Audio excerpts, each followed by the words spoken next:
বন্ধুরা, আজকে আমরা যাইতেছি সবুজজারা বাড়িতে। কারণ গতদিনে আমরা একটা কন্টেন্ট বানাইতে গেছিলাম। ওই কন্টেন্টটার সময় কিন্তু প্রাইভেটের টাকার বেতনটা দিছিল না, যার জন্য তার একটু মাইটটা একটু বেশি পড়ে গেছিলো গা। পড়াটি পারলো না, তো যার জন্য আর একটু মাইটটা বেশি গেছে। এই মাইটটা খাইয়ে আসে না, তার এখন জ্বর উঠে গেছে। আজকে 3 দিন ধরে জ্বরেতে ভুগতেছে। তো ডাক্তারের ওষুধ না খাইলেও তারপরেও জ্বরটা ভালো হইতেছে না। এর লাগে আমরা ভাবছি যে আজকে ইতান্ডি বাড়িতে যেয়ে তার একটু দেখামু। তো এখন আমি দাঁড়াই রয়েছি বাড়ির সামনে রাস্তার মধ্যে। তো এখন দাঁড়াই রয়েছে, আলাউদ্দিনটা আইব। এই তো বাইকের আওয়াজটা শোনা যাইতেছে, মনে হইতেছে আলাউদ্দিন আইয়া পড়ছে। এই তো ফাইনালি কিন্তু খেতে আইয়া পড়ছে। এখন কিন্তু আমরা এই বাইক উঠতে লাইলাম, উঠতে সেটা কিন্তু গীতান্ডি বাড়ির উদ্দেশ্যে রওনা হইলাম।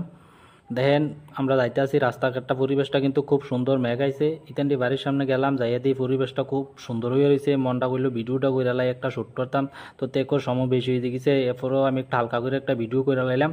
কইরা দেখেন পরিবেশটা সুন্দর লাগলে ভিডিওটা একটু শেয়ার টেয়ার কইরা লাইক টেক করে দিন এলাকাবাসী যারা আছেন। এই যে তার বাড়ির গেটটা কিন্তু অনেক পুরানো হয়ে গেছিলো। এখন বাড়িতে ফাইনালি প্রবেশ করলাম। একটা কুত্তা খেপ খেপ করতেছে, কিন্তু এই কুত্তাটা কিন্তু আলাউদ্দিনের পছন্দ হয়েছে।